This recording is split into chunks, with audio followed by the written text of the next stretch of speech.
Hi guys, this is Albusco and welcome back to another video. In the last video we ranked the songs off of the Emerson, Lake and Palmer album Love Beach. Now we go ahead because after Love Beach, which was released in '78, I believe, they took a hiatus. Keith Emerson and Greg Lake did Emerson, Lake and Powell with Cozy Powell and many other things. And Carl Palmer, I think he was doing stuff with Asia, if I'm not mistaken. And then they get back together in the early '90s, and they release Black Moon, which is their second to last album. Uh, Now I think this is a decent album, definitely better than Love Beach. There's actually some more songs on this album that I love on Love Beach. However, I think I like Memoirs of an Officer and a Gentleman more than anything on the album, but there's a lot of really good stuff on here. So there's 10 songs on the album, not much. Another thing, yeah, also another thing about ELP's albums, again, in the past, especially in their prog days, they didn't have much content. 10 is pretty short, 90s length. I honestly don't know if you can call them prog in the 90s. Pop, definitely. They went into a pop direction, but yeah, today we're going to be doing Black Moon, so there's 10 songs on here. So let's get started. Number 10, this is a piano, solo thing that Keith Emerson did, Close to Home. Not bad by any means, it's just something has to be at the bottom, if you know what I mean. And, Keith Emerson did a lot of stuff like that, which is really great because Keith Emerson was, again, probably my favorite keyboardist of all time.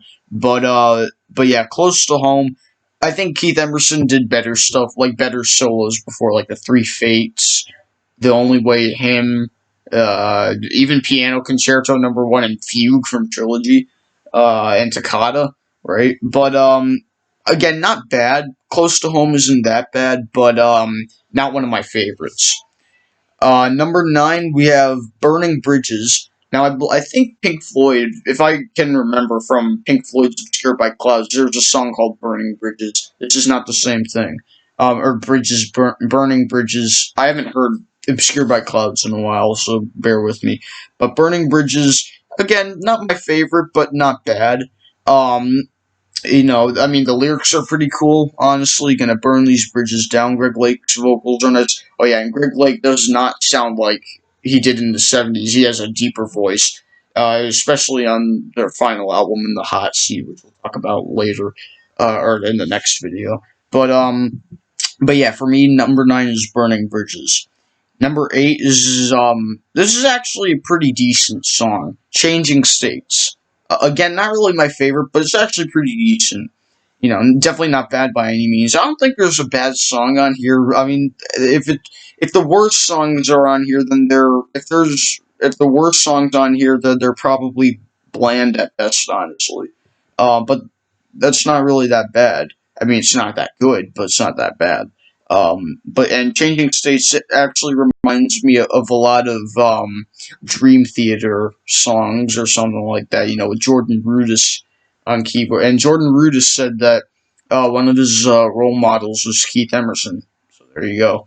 But yeah, Changing States, not a bad song. Another pretty good song. Number 7, this is the closer to the album, Footprints in the Snow.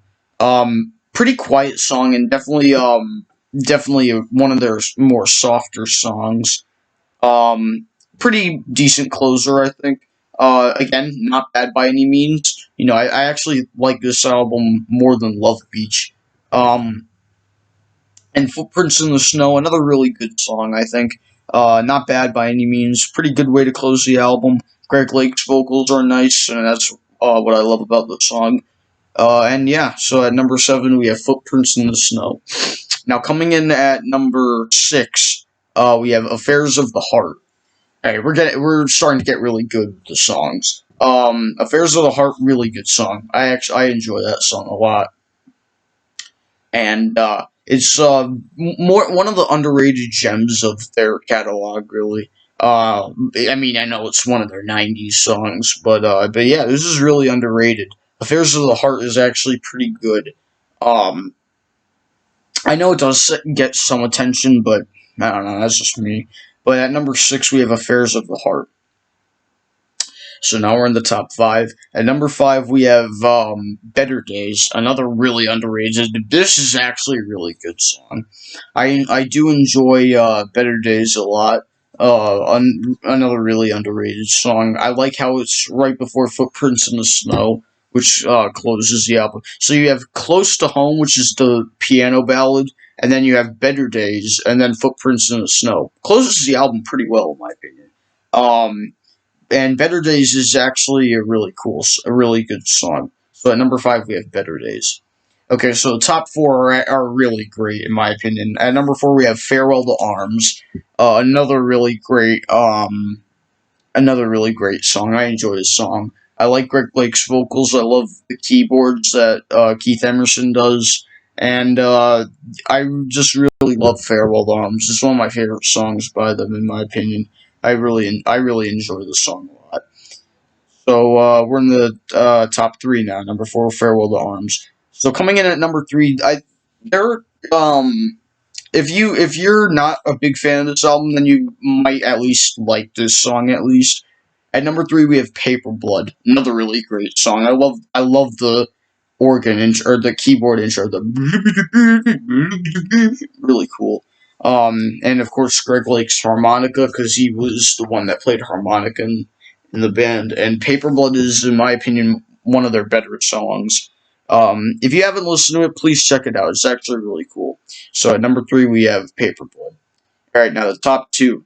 They sound pretty anthemic, in my opinion. At number 2, we have Romeo and Juliet, another really great song, and one of their best instrumentals, in my opinion. And when I first heard it, I think, wow, this does not sound like ELP at all, but I like it. I like it a lot. And yeah, it's been one of my favorites from the album. And yeah, so coming in at number 2, we have Romeo and Juliet. And number 1, the really great title track, Black Moon. This opens the album perfectly. This is one of their best songs of all time, in my opinion.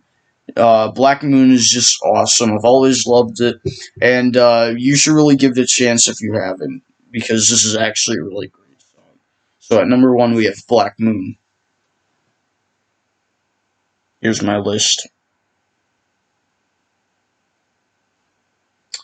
So that was Black Moon. I also like the drumming on Black Moon, also by Carl Palmer. Really great. He did a really good job on the album, also. So that was Black Moon. That was in '92, I believe. They'll say on the thumbnail. Yeah, there'll be Black Moon for today.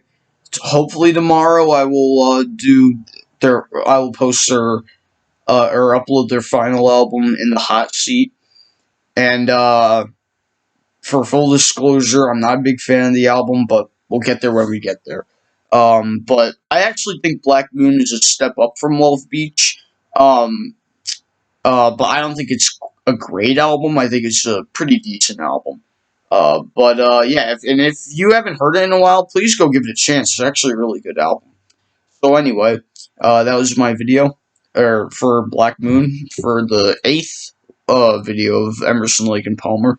Please leave a like, comment if you want, view my videos, and of course subscribe.